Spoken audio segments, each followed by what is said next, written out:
Halo pemirsa, apa kabar? Senang sekali saya Wiki Adrian kembali menjumpai Anda dalam program Market Review, program yang membahas berbagai isu penggerak pasar modal Indonesia. Live streaming kami dapat Anda saksikan di www.idxchannel.com dan pemirsa inilah Market Review selengkapnya. Ya, pemirsa, kalangan industri makanan dan minuman memprediksi skenario terburuk atas pertumbuhan industri tahun ini. Skenario tersebut disiapkan melihat kondisi industri yang tengah menghadapi dampak dari pandemi COVID-19.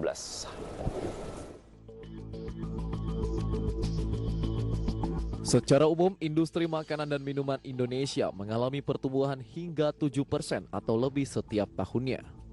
Namun di tahun 2020 diprediksi pertumbuhan industri makanan dan minuman hanya bisa mencapai level 4 hingga 4,5%. Di kuartal 1 2020, industri makanan dan minuman Indonesia hanya tumbuh 3,94%.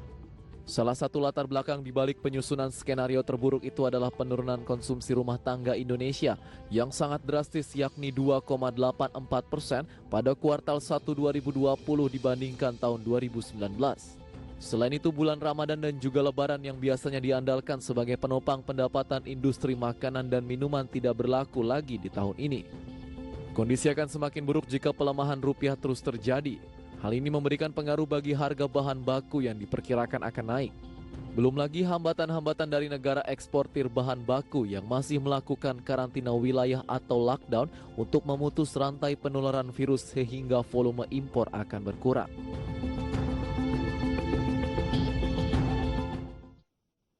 Ya, untuk membahas tema hari ini mengenai industri pangan dan tingkat konsumsi masyarakat saat pandemi, kami akan berbincang bersama Bapak Adi S. Lukman. Beliau adalah Ketua Umum Gabungan Pengusaha Makanan dan Minuman Seluruh Indonesia ataupun GAPMI. Selamat pagi Pak Adi. Selamat pagi Mas Wiki, apa kabar? Kabar baik Pak Adi, apa Baik, kabar? ya. Baik, Baik, Alhamdulillah. ya. Siap. Pak Adi, bicara mengenai apa yang tadi sudah disampaikan, sebetulnya akan ada koreksi dari target pertumbuhan industri makanan dan juga minuman. Tapi sebelum kita ke situ, tingkat konsumsi masyarakat di sektor Mamin ini digadang-gadang alami konsistensi dari tahun ke tahun. Tapi pada saat pandemi ini, seperti apa kondisinya Pak Adi? Oke, baik. Pada saat Februari, awal Maret, sebetulnya kami masih optimis. Karena pada saat itu kami cek ke anggota, kebanyakan mereka bilang masih cukup baik penjualannya. Namun demikian, tiba-tiba minggu ketiga setelah minggu ketiga Maret, ini tiba-tiba banyak sekali laporan yang masuk bahwa penjualan sangat drop sekali. Dan masuk April juga banyak yang sudah mulai turun penjualannya. Nah, ini yang mengkhawatirkan. Nah, pada saat bulan puasa dan Lebaran ternyata tidak ada penjualan yang meningkat seperti tahun-tahun sebelumnya, di mana pada saat puasa Lebaran biasanya penjualan sangat signifikan meningkat. Ya, tapi kali ini order sangat terbatas dan bahkan cenderung turun dari rata-rata bulanan. Nah, ini yang mengkhawatirkan. Nah, kami lihat memang ternyata pembatasan kegiatan-kegiatan dan pariwisata dan termasuk juga mudik dan memperingati Lebaran itu ternyata dengan tidak adanya itu ternyata sangat mempengaruhi permintaan di makanan dan minuman. Walaupun secara rekomendasi untuk sektor makanan dan juga minuman direkomendasikan untuk tetap beroperasi pada saat pemberlakuan PSBB, tapi kemudian yang menjadi masalah adalah tingkat dari konsumsi masyarakat sendiri yang mengalami penurunan gitu ya Pak Adi. Benar, dari sisi produksi atau supply kita sangat siap sekali karena sebenarnya kami sudah menyiapkan tuh termasuk bahan baku dan produk jadinya sudah sejak Januari kita siapkan. Dan kelihatan pada waktu itu memang Januari Februari indeks PMI kita masih cukup bagus gitu ya. Tiba-tiba masuk Maret April indeks PMI-nya langsung drop ke level yang sangat rendah sekali. Nah, ini menunjukkan bahwa memang kesiapan di Januari Februari sebenarnya sudah sangat bagus. Ternyata tiba-tiba berubah secara cepat gitu. Ya, pertumbuhan secara tahunan di kisaran 7%, namun kemudian Anda mengkoreksi menjadi 4 sampai dengan 4,4%. Ini menjadi sebuah skenario terburuk ya Pak Adi? Ya benar, jadi biasanya pertumbuhan Mamin itu selalu tinggi ya. Dan kemarin di Q1 kita masih tertolong sekitar 3,9% pertumbuhannya di Q1.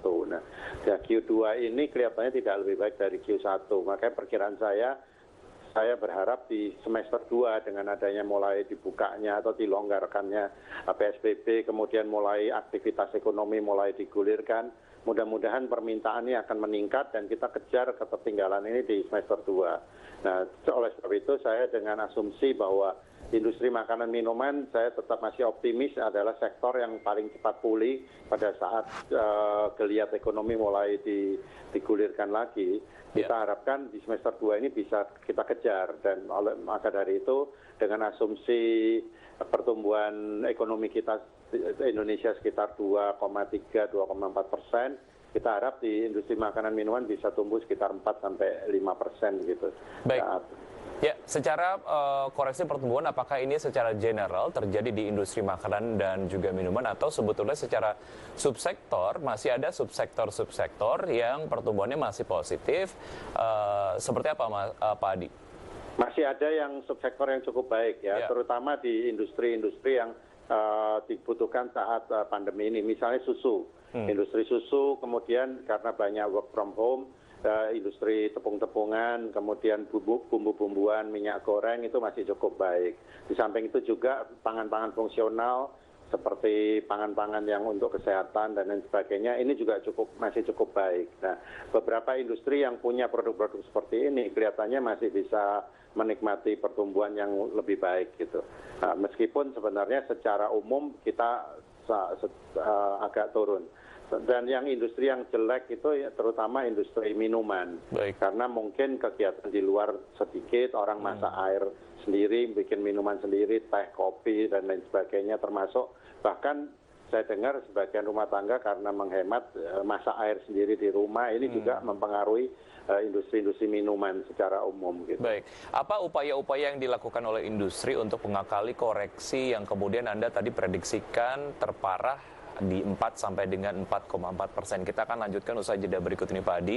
Dan pemirsa tetap di Market Review, usai jeda kami akan segera kembali.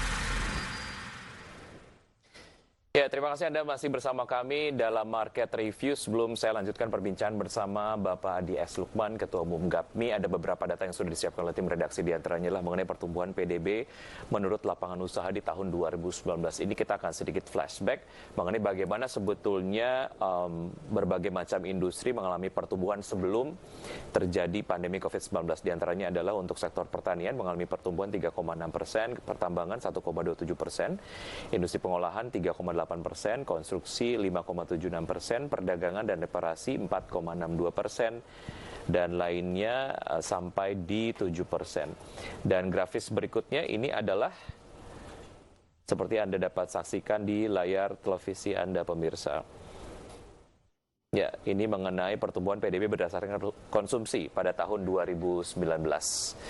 Di antaranya adalah untuk konsumsi rumah tangga 5,04%, konsumsi LNPRT 10,62%, konsumsi pemerintah 3,25%, PMTB 4,45%, ekspor kemudian mengalami pelemahan dan impor juga melemah minus 7,69%. Berikutnya ini adalah mengenai rataan pertumbuhan 5 subsektor industri prioritas dari 2014 hingga 2018, makanan dan minuman 9%. Kemudian alat angkutan 3,8%, barang, logam, komputer dan lain sebagainya 3,4%, kimia 2,6%, tekstil dan pakaian jadi 1,5%. Baik, kita akan lanjutkan perbincangan bersama Pak Adi. Pak Adi, tadi Anda sempat menyebutkan ketertinggalan akan kemudian dikejar di semester 2 tahun ini gitu ya. Benar, Tapi melihat apa yang tadi sudah disampaikan di segmen pertama, di ujung sebelum jeda tadi, bahwa saya sempat menanyakan sebetulnya apa upaya yang dilakukan oleh teman-teman industri makanan dan juga minuman untuk setidaknya menahan lah ya koreksi yang akan terjadi di tahun ini. Ya. Baik, sebenarnya selain permintaan yang menurun, ada satu hal yang terputus, yaitu banyak toko-toko yang tutup. Sehingga terputus distribusi dari pabrik menuju distributor, kemudian banyak grosir tutup, banyak retail tutup di daerah-daerah, di pasar-pasar. Nah, dengan ini kami dari industri berupaya menghidupkan online, pemasaran secara online. Dan selain melalui marketplace yang sudah ada, banyak perusahaan-perusahaan anggota kami yang menciptakan virtual shop sendiri. Jadi ini untuk mengantisipasi putusnya rantai pasok dari industri ke rumah tangga secara langsung. Nah, ini ternyata cukup membantu meskipun tidak bisa 100% membaik ya. Kemudian yang kedua tentunya kami sedang merundingkan dengan pemerintah untuk next semester atau semester 2 ini bagaimana kita membuat satu the second festive di tahun 2020 ini, karena kita anggap lebaran ini festive ini tidak menghasilkan apa-apa, padahal ini sebenarnya andalan dari industri makanan minuman. Nah, kita harapkan dengan adanya COVID yang mereda, kemudian setelah pilkada Desember, kita harapkan ada satu festif, apalagi yang pemerintah kan sudah menetapkan hari libur bersama di Desember. Nah, kita harapkan dengan momen itu kita coba bikin festif, the second festif, supaya bisa meningkatkan permintaan. Di samping itu juga kita selama beberapa waktu nanti kita harapkan seperti mengulang tahun 98, mengadakan pasar rakyat di seluruh kabupaten kota di Indonesia. Mudah-mudahan ini juga bisa menggairahkan ekonomi kita. Seperti itu. Sebelum bicara mengenai optimisme di normal baru untuk industri makanan dan juga minuman, saya ingin mendapatkan gambaran sebetulnya ketika Anda tadi sampaikan di festive season, di Ramadan dan juga Lebaran tahun ini tidak ada perubahan yang signifikan. Kalau kita bandingkan secara year to year, seperti apa perbedaannya Pak Adi? Misalnya tahun 2019 pada saat festive season berapa persen growth-nya, tapi kemudian di tahun ini tidak terjadi growth. Ya, biasanya peningkatan penjualan di festive itu biasanya sekitar rata-rata 30-an% dari rata-rata normal bulanan dalam setahun ya. Itu rata-rata 30% di dua bulan, biasanya 2 bulan sebelum Lebaran dan pada saat Lebaran, seperti itu. Nah, kali ini memang data belum keluar, tapi dari pantauan saya dengan ke beberapa anggota memang bervariasi. Ada yang menyatakan penurunan bisa sampai 50%, ada yang 15%, ada yang 20%, tapi rata-rata turun. Nah, oleh sebab itu saya mungkin bisa ambil rata-rata terjadi penurunan year on year dibanding tahun lalu itu sekitar 20-30%. Baik. Seperti itu. Ya, artinya apa? Artinya flat ya. Biasanya naik 30%, ini tidak naik. Gitu. Oke, yang jelas ada strategi yang kemudian siap dilancarkan di normal baru ataupun di semester 2 nanti. Saya bisa rasakan kemudian teman-teman industri makanan dan juga minuman nggak sabar untuk lari kenceng gitu ya pada saat reaktivasi industri di normal baru. Namun kemudian ini harus semua berujung pada kaidah-kaidah protokol kesehatan yang harus diikuti. Artinya akan ada, kalaupun akan ada reaktivasi kapasitas produksi, ini nggak bisa semaksimal sebelum pandemi gitu. Semua akan dilakukan gradually. Nah, supaya mendukung itu, walaupun memang secara gradual dilakukan, tapi efektivitasnya betul-betul terjaga, apa yang akan dilakukan upaya-upayanya Pak Adi? Pertama tentunya kita di industri sendiri sudah melakukan protokol kesehatan yang cukup ketat. Dengan adanya misalnya kita harus minta izin terlebih dahulu ke Kementerian Perindustrian yang namanya IOMKI, izin mobilitas kegiatan industri, dan itu kita diwajibkan lapor setiap seminggu sekali ke perindustrian. Dan data di perindustrian sudah menunjukkan lebih dari 17.000 perusahaan sudah mendapatkan IOMKI ini. Di samping itu, kita di distribusi, di pengiriman, delivery, logistik sudah menerapkan juga yang ketat. Tapi memang tantangan kita banyak sektor-sektor informal yang belum menerapkan. Ini yang menjadi PR kita bersama dari pemerintah. Nah, kita mendukung pembukaan mal-mal dan tempat pariwisata, tapi dengan protokol yang ketat, dengan ya mungkin dikatakan new normal atau apapun. Tapi yang jelas ini harus dilakukan supaya penyebaran tidak makin meningkat, tapi ekonomi sudah mulai bergulir.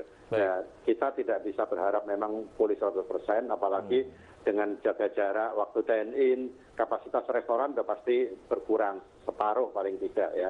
Nah, ini yang yang kita harapkan bisa mulai sedikit menggeliatkan ekonomi dan mudah-mudahan segera bisa pandemi ini bisa selesai dan kita bisa tarik kenceng lagi gitu ya. Karena kita kalau lihat data household consumption kita drop sekali ya. Di Q1 itu biasanya rata-rata Indonesia 5% household consumption pertumbuhannya.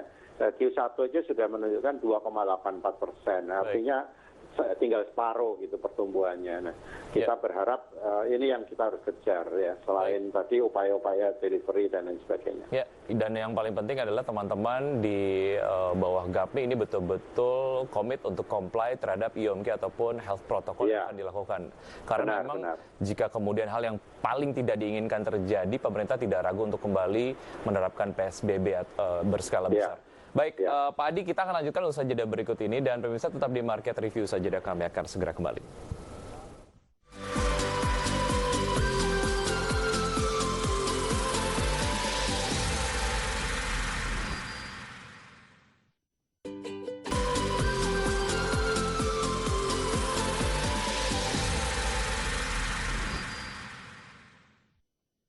Baik, terima kasih Anda masih bergabung bersama kami di Market Review. Selain saya kemudian berbincang dengan Bapak Adi S. Lukman, Ketua Umum GAPMI, sudah bergabung bersama saya di Market Review ada Ibu Eni Sri Hartati, Ekonom Senior Indef. Selamat pagi, Bu Eni.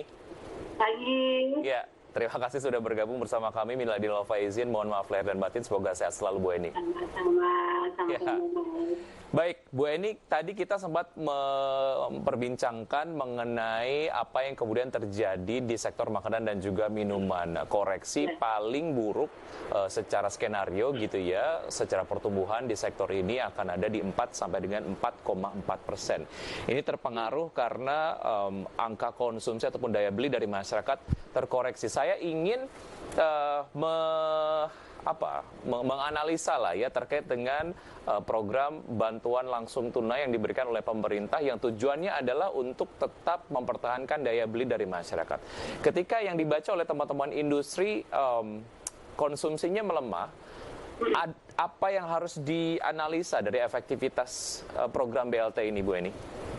Ya, jadi ini bisa menjadi salah satu leading indikator atau indikator seberapa efektif dari bantuan-bantuan tunai yang disampaikan oleh pemerintah. Tidak hanya bantuan tunai sebenarnya, semua bantuan yang digelontorkan oleh pemerintah ini kan fungsinya untuk menahan daya beli masyarakat. Nah, sekarang kalau kita ingin melihat seberapa efektivitasnya, ini justru saya setuju sekali yang dijadikan salah satu acuan adalah makanan dan minuman. Karena makanan dan minuman itu kan yang paling basic. Hampir dipastikan orang tidak akan beli apapun, tapi tidak mungkin nggak beli makanan. Nah, artinya apa? Artinya kalau industri atau makanan ini mengalami penurunan, artinya apa? Artinya apalagi jenis barang yang lain gitu. Jadi kalau secara normal industrinya Pak Adi ini kan biasanya sampai tumbuh double digit.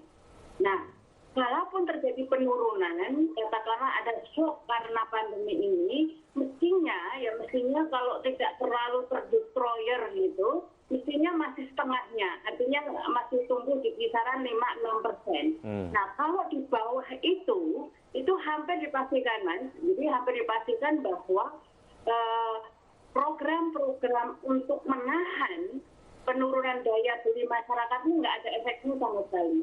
Artinya sangat jauh dari efektif gitu. Bahwa ada dampaknya pasti gitu kan. Tetapi kan ketika kita mau mengukur efektivitas sebuah kebijakan itu kan seberapa berdampak atau membantu agar penurunan itu tidak terjadi secara dramatis atau anjloknya itu nggak drastis banget gitu kan. Sehingga ini yang selalu kita ingatkan bahwa bantuan sosial ini pertama ini yang sangat-sangat diperlukan karena di samping memang ini hak dari masyarakat ketika terjadi pandemi, tetapi ini juga akan menopang ekonomi kita. Karena ekonomi kita kan 56% adalah konsumsi rumah tangga. Artinya kalau ini masih mampu ditahan, itu otomatis akan ada keterjaminan sektor-sektor produktif itu masih bisa bergulir, gitu kan? Baik. Nah itu yang secara agregat yang kita bilang ini yang akan mampu menahan ekonomi Indonesia terlepas dari potensi resesi, gitu. Baik. Saya ke Pak Adi, saya ingin tahu dari kacamata pelaku industri, sebetulnya dari stimulus yang sudah diberikan, yang tujuannya adalah untuk tetap mempertahankan daya beli dari masyarakat. Apa yang bisa dianalisa, apa yang bisa kita lakukan sama-sama, ataupun mungkin to be exact pemerintah bisa lakukan untuk membuat stimulus ini betul-betul bekerja dengan baik dan pada ujungnya akan memperbaiki ataupun mempertahankan daya beli dari masyarakat dan berujung pada performa dari industri makanan dan juga minuman, Pak Adi. Ya, sebenarnya kalau saya lihat, saya setuju dengan Bu Eni bahwa sebetulnya bantuan tunai ini harus lebih diperbesar. Karena sekarang ini bansos lebih banyak diberikan dalam bentuk produk ya. Jadi memang ada produk-produk tertentu yang meningkat penjualannya seperti sarden, kaleng itu sekarang sudah sangat langka sekali karena semua pabrik sekarang full kapasitas. Tapi kalau di beberapa negara yang saya pelajari, itu kebanyakan diberikan dalam bentuk tunai sehingga masyarakat ini membelanjakan kebutuhannya. Karena kalau di Indonesia ini sekarang kita bagi segmen menengah bawah dan menengah atas. Menengah atas ini sebetulnya punya uang, tapi mereka sangat terbatas mengakses kesenangannya atau kesukaannya, sehingga ini mengurangi pembelian. Tapi yang menengah bawah ini sama sekali tidak punya daya beli yang kuat gitu, dan bahkan cenderung karena banyak pekerja kita yang income-nya itu harian atau bulanan, tiba-tiba income-nya hilang.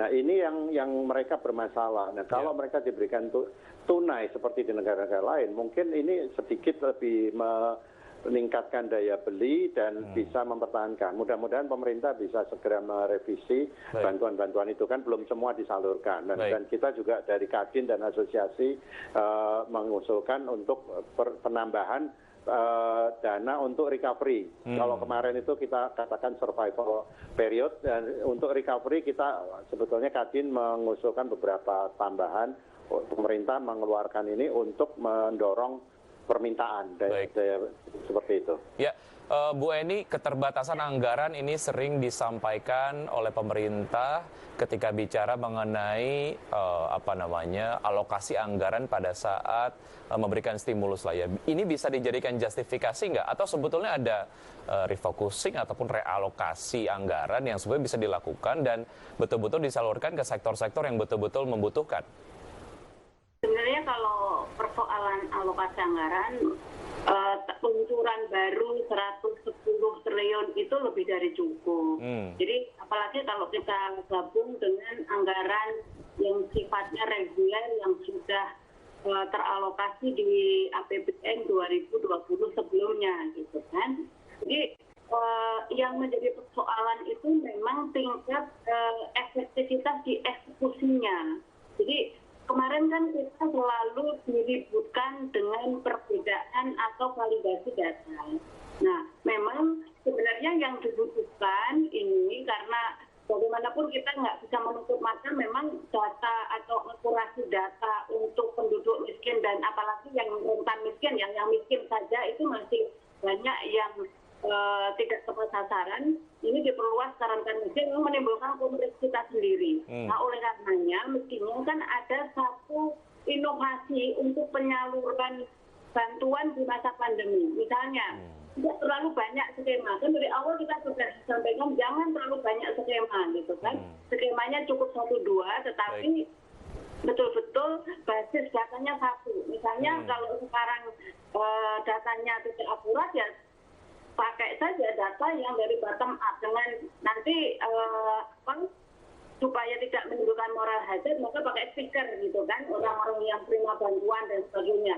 Itu akan jauh lebih efektif untuk bagaimana pendistribusian ya, bantuan bisa cepat tetapi juga tepat sasaran gitu. Baik, efektivitas bukan ke jumlah anggaran yang dialokasikan gitu ya. Baik, saya ke nanti sama Bu Eni saya akan lanjut di segmen berikutnya. Namun kemudian ini adalah segmen terakhir bersama Pak Adi karena kemudian harus melanjutkan aktivitas. Pak Adi, sangat singkat. Apa yang bisa dilakukan oleh teman-teman pengusaha agar kemudian evaluasi dari program-program stimulus yang dilakukan dapat segera diterapkan dan juga efektivitas dari stimulus-stimulus itu betul-betul tepat guna, salah satunya adalah untuk meningkatkan daya beli dari masyarakat? Ya, pertama kami melihat memang sering kecepatan dalam memutuskan. Ini kita sering terlalu banyak pembahasan sehingga ini perubahan sangat cepat sekali ya dari waktu ke waktu. Yeah. Kita berharap segera membuat keputusan. Sekarang kami bersama Kadin dan Apindo dan asosiasi lain termasuk kami mengusulkan beberapa skema untuk bantuan pelaku usaha yang sebetulnya sebelum COVID ini sangat potensi tapi karena terganggu tutup dan akhirnya modal kerjanya habis. Nah, terutama yang kelas menengah bawah ini. Nah, ini yang perlu segera dibantu untuk modal kerja tambahan. Sedangkan perbankan angkat tangan karena dengan restructuring di perbankan mereka tidak bisa menambah modal kerja baru. Nah, ini yang perlu dihidupkan lagi oleh pemerintah supaya itu. Dan kemudian yang kedua BLT bantuan tunai itu lebih diperbesar supaya menghidupkan ekosistem. Jadi retail hidup, distributor hidup, grosir hidup, semua pabrik hidup. Jadi rantai pasok ini dan ekosistem ekonominya hidup kembali gitu. Sehingga ini menjadi menggairahkan ekonomi kembali. Bagaimana membuat stimulus ini menjadi sebuah solusi yang komprehensif. Baik Pak Adi, terima kasih sudah bergabung bersama kami. Dan Bu Eni nanti akan ketemu lagi di segmen berikutnya ya Bu Eni ya. Tetap di Market Review. Saja kami akan segera kembali.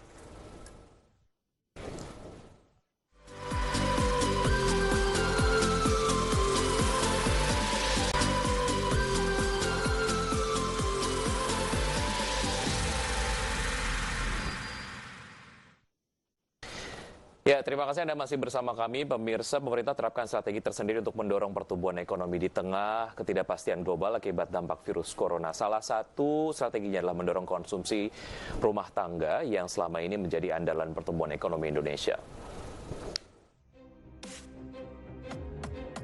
Untuk mengantisipasi situasi ekonomi global yang diliputi tantangan ini, pemerintah akan mengambil langkah-langkah antisipatif dan responsif, terutama untuk menjaga daya beli masyarakat dan mendorong aktivitas produktif. Realisasi belanja negara yang didorong meliputi belanja kementerian dan lembaga, terutama belanja bantuan sosial seperti PKH, belanja sektor kesehatan, serta belanja non-operasional. Belanja-belanja yang bersifat padat karya untuk kegiatan produktif dan menyerap banyak tenaga kerja juga ditingkatkan, seperti belanja infrastruktur di pusat dan daerah. APBN diharapkan berperan optimal sebagai instrumen yang fleksibel dalam merespon situasi ekonomi saat ini dengan tetap dalam batasan yang aman dan terkendali. Di sisi lain, pemerintah diminta mendorong konsumsi masyarakat melalui peningkatan anggaran bantuan sosial dan perluasan penerima manfaat.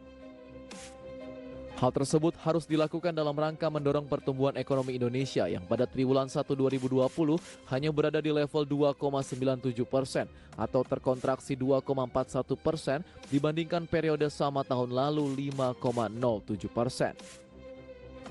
Stimulus jaring pengaman sosial sebesar 110 triliun yang termasuk untuk pemberian bansos kepada masyarakat dinilai tidak cukup dalam mendorong daya beli.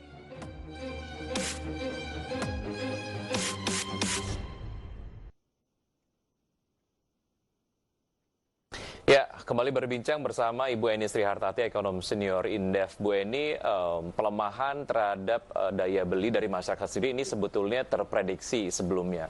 Bagaimana dengan mitigasi resiko yang dilakukan? Apakah ini kurang akseleratif sehingga kemudian tetap saja terjadi penurunan daya beli dari masyarakat yang berujung pada pertumbuhan ekonomi Indonesia?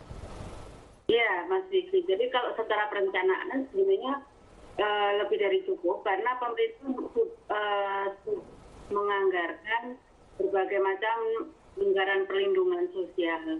Cuman yang menjadi persoalan ini kan skema perlindungan sosial yang diluncurkan untuk mitigasi COVID ini, catatan saya ada 8 skema. Jadi samping kartu sembako, terus juga bantuan pada karya tunai, termasuk juga merealokasi dari dana desa gitu kan, dan salurannya berbagai macam, termasuk prakerja segala macam. Ini kan sebenarnya skema-skema perlindungan sosial gitu. Nah, tetapi objek yang akan dijadikan sasaran dari paket ini kan sebenarnya secara by definition kan satu, siapa? Yaitu orang yang terdampak paling parah dari pandemi ini. Siapa? Pertama sudah pasti yang selama ini tercatat sebagai kelompok orang miskin yang pendapatannya per bulannya di bawah 400.000 itu, dan kedua adalah yang rentan miskin. Yang rentan miskin itu siapa? Yang tadinya dalam kondisi normal mereka masih bisa mendapatkan pendapatan yang layak karena bekerja, tetapi karena COVID mereka terpaksa berhenti bekerja. Dan siapa lagi yang ketiga yang kena korban layoff atau PHK. Sebenarnya kan by definition itu sederhana bisa disederhanakan seperti itu, gitu kan?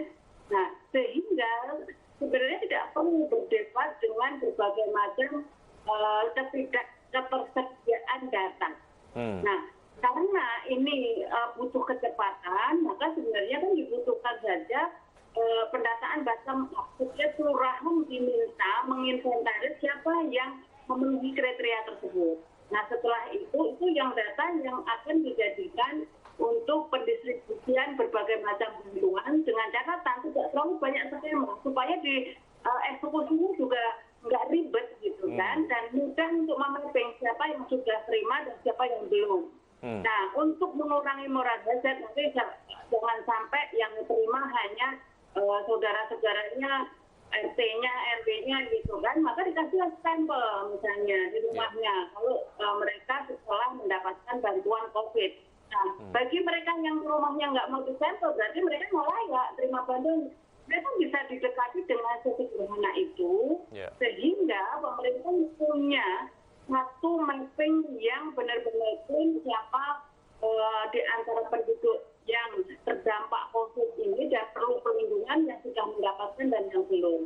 Nah, yang belum tentu nanti ini kan juga banyak ya peran dari civil society, banyak baik yang berupa CSR dari korporasi dan juga BUMN, ada juga lembaga-lembaga filantropis yang menyalurkan banyak bantuan. Tetapi kan ini nggak terintegrasi gitu loh. Nah, sehingga ini yang untuk mengukur ketepatannya ini menjadi tidak ada evaluasi yang betul-betul bisa untuk menjadi ukuran atau parameter seberapa efektif dari bantuan-bantuan yang selama ini telah tersalurkan. Bahkan sekarang banyak indikasi moral hazardnya yang besar. Jadi ini kan sering kita dengar liputan dari teman-teman media juga ya, bahwa besaran bantuan-bantuan ini malah tidak jelas ini ya siapa yang dapat dan tepat sasarannya ini yang justru malah menjadi persoalan tersendiri. Baik. Ya, Bu Eni, kementerian atau lembaga apa yang bisa dijadikan kementerian lembaga komando untuk mengakomodir mengenai pendataan ataupun daftar dari masyarakat yang betul-betul membutuhkan untuk bisa menerima bansos? Saya setuju Mas Wingki. Harus ada misalnya salah satu lembaga yang bisa menjadi komando, jangan semuanya terlibat gitu kan. Secara eksekusi bisa saja misalnya, tetapi komandonya harus satu. Jadi secara koordinasi seluruh program penanganan mitigasi COVID ini kan ada tugas-tugas. Nah, tetapi eksekusinya menurut saya untuk khusus perlindungan sosial mendingan Kementerian Sosial gitu kan. Nah, sehingga walaupun nanti eksekusinya melalui Mendan dan sebagainya, tetapi terkoordinasi oleh Kementerian Sosial. Baik. Oke, Bu Eni, kita jeda sejenak. Usai jeda kami akan lanjutkan perbincangan yang sangat menarik ini dan pemirsa tetap di Market Review. Usai jeda kami akan segera kembali.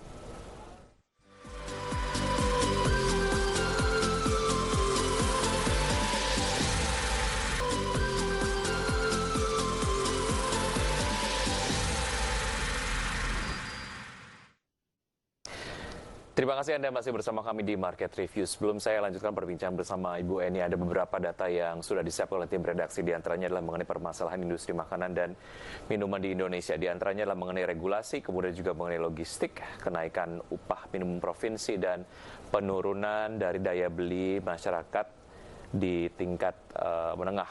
Kemudian data lain, ini adalah mengenai pertumbuhan ekonomi Indonesia di kuartal 1 tahun 2020 dan kuartal 1 tahun 2019. Di kuartal 1 tahun 2019, pertumbuhan ekonomi Indonesia di 5,07%. Kemudian pertumbuhan ekonomi di kuartal 1 tahun 2020 hanya bisa mencapai 2,97%.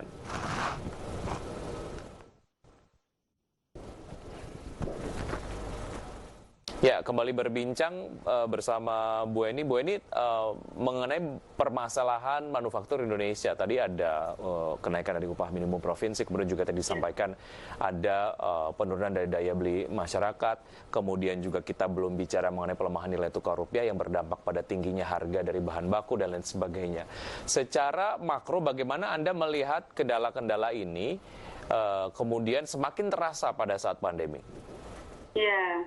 Jadi Mas Hengki, industri makanan minuman ini sebenarnya salah satu industri strategis. Kenapa? Pertama, porsinya hampir 30%. Dan industri ini kan pasti ya, karena makanan itu pasti dibutuhkan oleh seluruh masyarakat. Itu menjadi penopang dari sisi, baik dari sisi supply-nya maupun demand-nya gitu. Nah, salah satu persoalan sebelum tadi yang disebutkan misalnya upah minimum regional atau UMP ya, ada persoalan lagi di industri makanan juga, itu ketergantungan bahan baku impor. Nah, jadi ini yang miris sebenarnya ya, kita negara agraris di mana mau memproduksi bahan makanan apa saja mestinya bisa gitu kan, tetapi sayangnya industri yang mempunyai prospek yang sangat bagus ini, karena tubuhnya kalau kondisi normal sebenarnya lebih dari double digit gitu kan, tapi supply chain-nya ini nggak diperbaiki. Jadi kita terbuai dengan berbagai macam kemudahan dan bahan baku impor yang relatif murah. Sehingga kita lupa untuk membuat industri ini benar-benar menjadi industri yang tangguh, gitu kan? Jadi kalau bagaimanapun kalau industri ini mempunyai ketergantungan apapun sebenarnya, tidak hanya bahan baku, misalnya ketergantungan energi juga nggak akan tangguh gitu, karena akan rentan ketika terjadi shock seperti yang sekarang, karena ada gangguan dari rantai pasok bahan baku, sehingga itu juga akan mempengaruhi suplai bahan baku. Sampai itu juga ketika ada shock untuk nilai tukar, itu karena ketergantungan bahan baku, kalau nilai tukar kita tiba-tiba terdiferensiasi seperti sekarang kan ini masih di kisaran 15.000 ya. Itu tentu juga akan membuat industri-industri ini tidak efisien. Nah, oleh karenanya sebenarnya yang paling utama ini bagaimana kita mampu membuat policy industri untuk memapping industri-industri strategis ini yang betul-betul diutamakan untuk penyelesaian kendala-kendalanya. Nah, untuk industri makanan minuman tadi diantaranya adalah bagaimana pasokan bahan baku ini bisa terjamin, termasuk juga regulasi-regulasi yang selama ini juga banyak menghambat. Nah, kalau untuk regulasi ini sebenarnya tadi Pak Adi Lukman yang langsung mengalami ya bagaimana banyak sekali regulasi-regulasi yang membuat industri ini juga tidak efisien gitu. Termasuk yang terakhir karena industri tadi ya, industri makanan minuman ini termasuk industri yang padat karya, sehingga ketika ada politisasi dari UMP, mengapa saya bilang politisasi, karena ini sering dijadikan ajang politik ketika pilkada gitu. Calon kepala daerahnya berganti, nanti Pak Menteri akan menaikkan UMP dan sebagainya. Ini yang membuat distorsi sebenarnya. Baik. Nah, sehingga kalau ini bisa diselesaikan dan momentum pandemi ini menurut saya sangat efektif untuk memperbaiki struktur dari industri makanan minuman kita, agar industri ini benar-benar mampu untuk memberdayakan potensi bahan baku lokal. Dan membuat ketergantungan bahan baku impor ini benar-benar mulai dikurangi. Jadi Nah, yang disalahkan kenapa? Ya kenapa tidak tersedia rantai pasok dan logistik yang efisien agar mampu menopang pertumbuhan dari industri makanan dan minuman ini. Baik, ya bagaimana sebetulnya ini bisa dijadikan sebagai momentum untuk melakukan grand design supply chain industri Indonesia yang memiliki ketahanan yang luar biasa, apakah itu dengan kondisi normal ataupun kondisi pandemi seperti sekarang. Karena bicara mengenai negara-negara supplier bahan baku seperti China misalnya, mereka kemudian cukup memikirkan kebutuhan di dalam negerinya sendiri, baru kemudian memikirkan supply di negara-negara yang lain. Jadi kita ini kalau mau merinci ya Mas Lingki ya, industri makanan minuman ini terutama minuman ini kan juga ketergantungan impor untuk gula.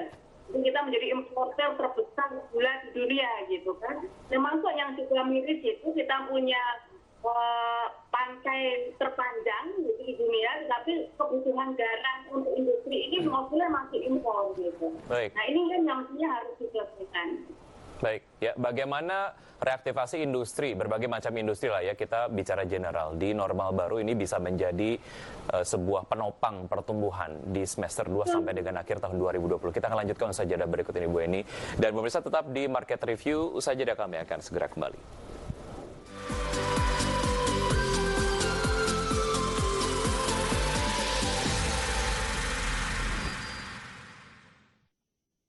Ingin menjalani kehidupan yang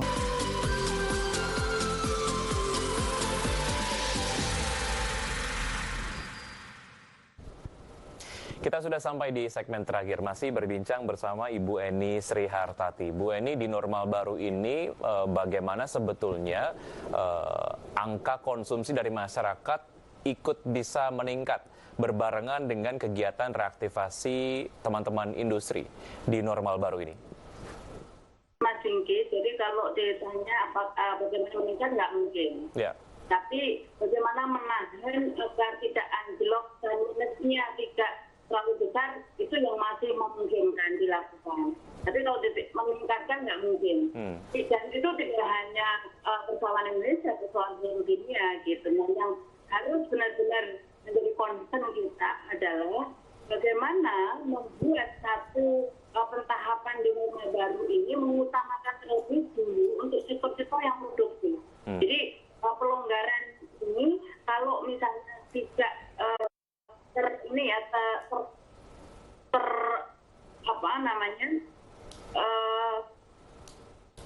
artinya benar-benar terukur gitu, ini kan justru berpotensi lagi untuk meningkatkan penyebaran COVID. Nah, oleh karenanya, karena resikonya sangat tinggi, maka yang harus diutamakan terlebih dahulu sebelum kurva penularan ini menurun adalah yang dilonggarkan di sektor-sektor produktif dulu. Karena sektor produktif ini pertama juga lebih memudahkan untuk melakukan optimalisasi protokol COVID. Misalnya di industri-industri. Di industri-industri ini kan yang masuk keluar industri kan pasti hanya karyawan gitu kan, dan karyawan pun bisa dilakukan dengan program shift atau dibagi ke beberapa shift sehingga ada optimalisasi untuk jaga jarak. Tapi kalau misalnya mall, tempat pasar-pasar itu pasti akan lebih menyulitkan untuk mengoptimalkan protokol COVID. Nah, kedua, kalau sektor produktif itu yang pasti kan ini akan memberikan lapangan pekerjaan, orang mendapatkan pendapatan, sehingga itu yang akan berpotensi meningkatkan daya beli. Tapi kalau punya perbelanjaan kan justru spending. Nah, sehingga ini juga yang harus diperhatikan. Baik. Dalam kondisi normal baru. Baik, Bu Eni, langkah-langkah proaktif apa yang bisa dilakukan oleh stakeholders perekonomian Indonesia dari industri, pemerintah yang kemudian nanti akan melakukan pengawasan pada saat new normal, kemudian juga dari masyarakat? Yang paling utama justru masyarakat terlebih dahulu. Masyarakat ini yang dibutuhkan adalah kesadaran. Kesadaran bahwa walaupun boleh beraktivitas, kita dalam kondisi new normal, artinya sebenarnya tidak normal gitu kan, karena itu harus memperhatikan protokol untuk COVID, tidak hanya pakai masker tapi juga menjaga jarak dan sebagainya. Itu yang utama kesadaran masyarakat. Nah, kedua adalah di komitmen dari pelaku-pelaku usaha, baik industri maupun yang aktivitas usahanya juga diperbolehkan aktif kembali. Jadi mereka juga harus bertanggung jawab untuk menegakkan protokol COVID. Nah, dari pemerintah tentu ini kan dari rumah ke tempat kerja, ini kan ada jaganya, ada tengahnya. Ya. Jadi dari kalau masyarakat, kesadaran masyarakat, dan dari pelaku usaha di ujung. Nah, di tengah-tengah ini ada transportasi publik, ya, ada tempat-tempat fasilitas publik. Ini yang harus dijaga oleh pemerintah. Dan pemerintah betul-betul memberikan sanksi yang tegas ketika protokol COVID tidak dilakukan. Baik, ya, semoga semua pihak dapat bekerja sama dengan baik agar efektivitas dari new normal ini dapat terjadi. Baik, Bu Eni, terima kasih sudah bergabung bersama kami dalam Market Review. Sukses untuk Anda, sehat selalu, Bu Eni. Amin. Baik, ya pemirsa, demikian perbincangan kami bersama beberapa narasumber di Market Review. Saya Wiki Adrian, undur diri. Terima kasih. Sampai jumpa.